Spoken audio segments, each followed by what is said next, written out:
cargo handler David Martinez worked at a grimy frontier trading station. The kind of place where authorities deliberately looked the other way, where illegal goods moved through channels with the right bribes paid, where slavery technically didn't exist on paper, but absolutely thrived under different polite names like labor contracts and indentured service. He'd been working there for 2 years, saving money to eventually leave and find something cleaner, somewhere less morally compromised. But frontier stations paid well precisely because they operated in legal gray zones most people preferred not to examine too closely. Then he saw her hiding in one of the cargo holds during a routine inventory check.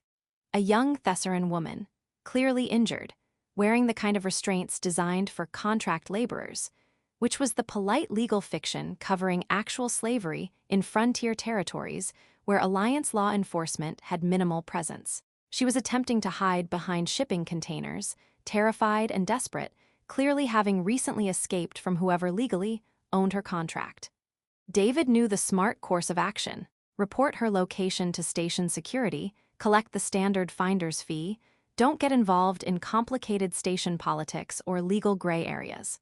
But he looked at her, terrified, injured, wearing restraints that were barely disguised shackles, and made a different choice entirely. "I'm not going to report you," he said quietly, staying at a non-threatening distance. "But you can't stay hidden here. Station security conducts regular sweeps of all cargo areas. You need to get off this station entirely if you want actual freedom." She didn't trust him initially. Why would she trust any human when humans ran most of the slavery operations in frontier space, when humans were the ones who'd put those restraints on her in the first place? But she was desperate and injured enough that she accepted his offered help when he proposed smuggling her onto an outbound transport heading toward Alliance Corps territories. Over the next 3 days, David hid her in his cramped quarters, treated her injuries with black market medical supplies he acquired through station contacts, forged the documentation that might get her past minimal security checks, and carefully identified a transport vessel heading to Alliance Corps territories where slavery was actually prosecuted instead of tacitly accepted as economic reality. She told him her name was Lyra. Didn't tell him much else about her background or circumstances. He assumed because she didn't fully trust him with identifying details, or because those details were too painful to share with a stranger. He didn't push for information she wasn't willing to give. On the day she was leaving, hidden carefully in cargo containers David had meticulously arranged to avoid security scanning, she asked him directly, "Why are you helping me? You're risking your job, possibly your freedom if you're caught. I have absolutely nothing to offer you in return for this risk." "Because it's the right thing to do," David said simply. "And because I've been working at this morally compromised frontier station for 2 years telling myself it's temporary, that I'm saving money, that I'm not actually complicit just because I don't directly participate in the worst practices. Helping you escape is the first genuinely right thing I've done in those 2 years, instead of just not technically wrong things that let me sleep at night." David did lose his job when station security eventually figured out someone had helped the escaped contract laborer disappear. He didn't get formally prosecuted. They couldn't prove his involvement definitively enough for criminal charges. But he was immediately blacklisted from all frontier station employment, his reputation destroyed in those circles. He eventually found similar cargo handling work in Alliance Corps territories for substantially less pay, but in locations where slavery wasn't politely ignored as unfortunate economic necessity. He never regretted helping Lyra. He thought about her sometimes, hoped she'd made it somewhere genuinely safe, hoped she'd built a life free from whoever had owned her contract. But he never expected to see her again. She'd been clear she wanted to disappear completely, and he'd helped her do exactly that. 5 years passed with no contact. David was working at a major alliance station in core territories when a Thessaran diplomatic vessel requested standard docking clearance. Nothing particularly unusual. Thessaran diplomats passed through this station frequently for various alliance business. He processed the docking request mechanically, didn't think anything special about it.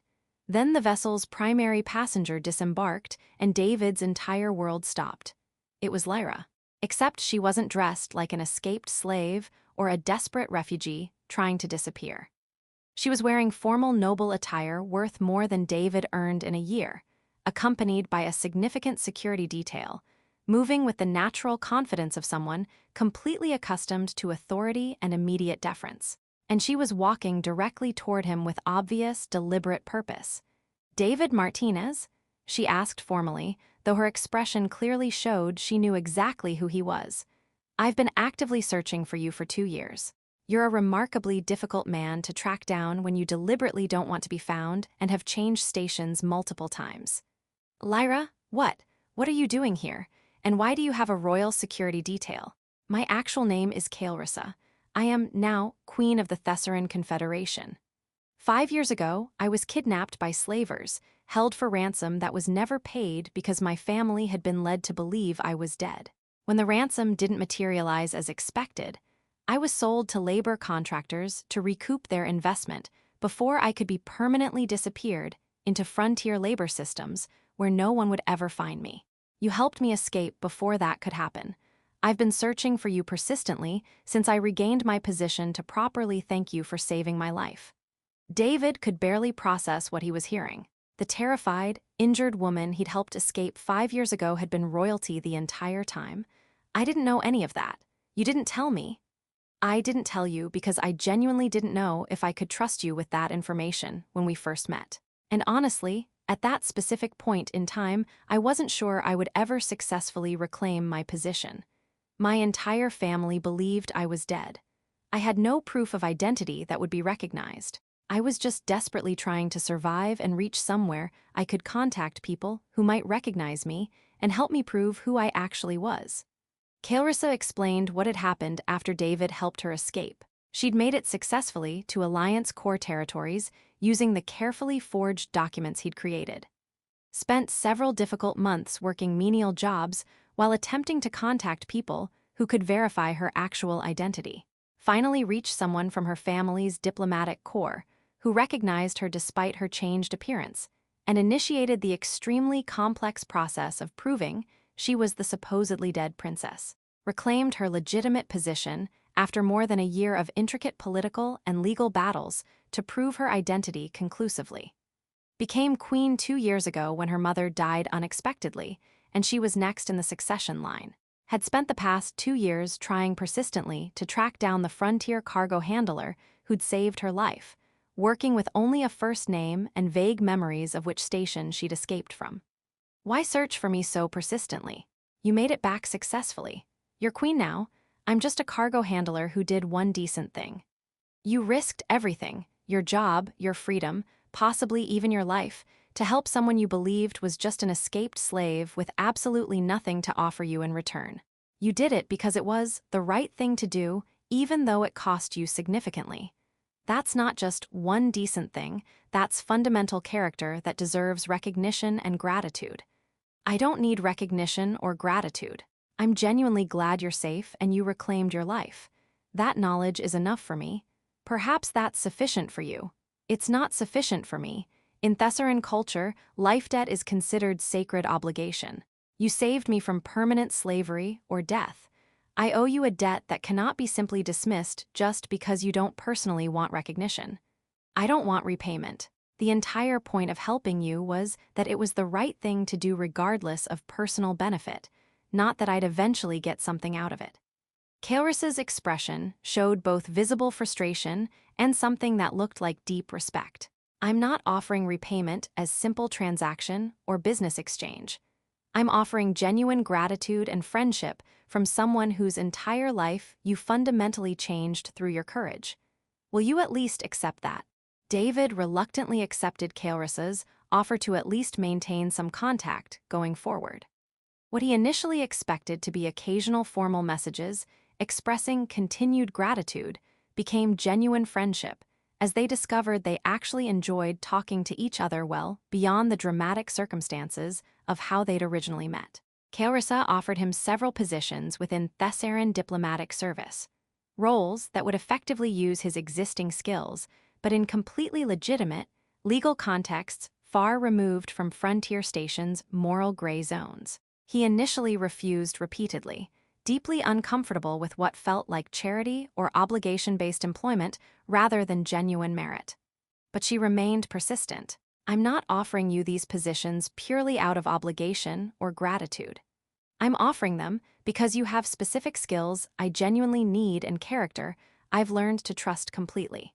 The fact that you saved my life 5 years ago makes me trust your fundamental character. Your actual qualifications and experience make you legitimately suitable for the work itself. Eventually, after months of consideration, David accepted a position as logistics coordinator for Thessaran diplomatic missions, essentially doing what he'd always done professionally, managing complex cargo and supply chains, but for legitimate diplomatic operations instead of morally compromised frontier stations.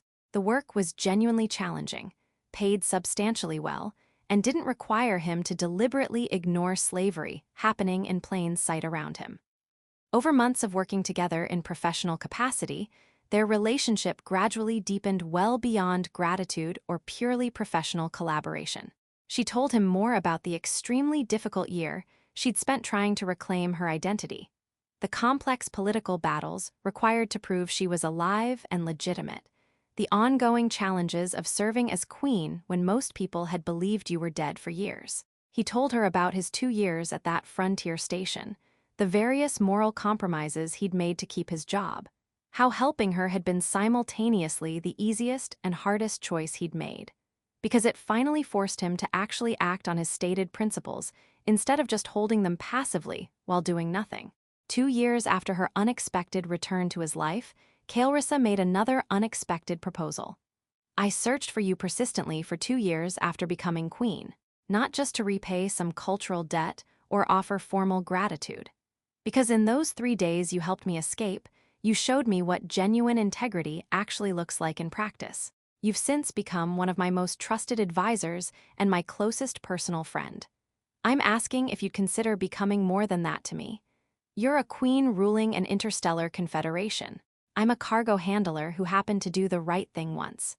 You're someone who chose principles over personal safety, who helped a complete stranger at significant personal cost, who's proven his fundamental character repeatedly over the 2 years we've worked together.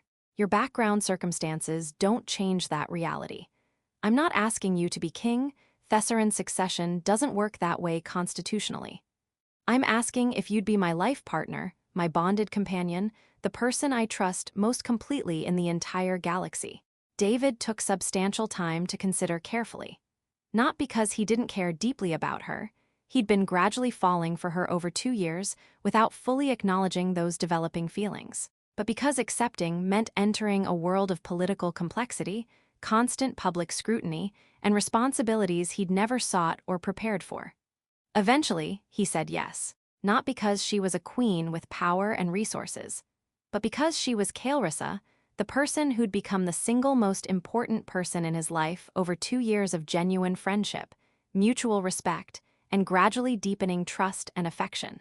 Years later, the story of the queen and the cargo handler became widely known across both Thessaran and human territories.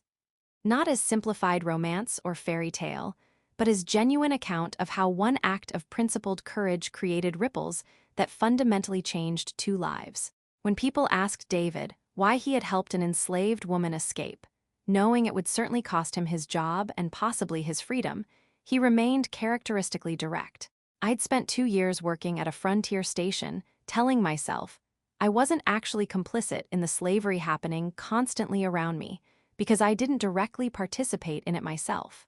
Helping her escape was me finally admitting that passive acceptance of injustice is its own form of complicity, and that doing the genuinely right thing matters more than protecting your comfortable position and steady income.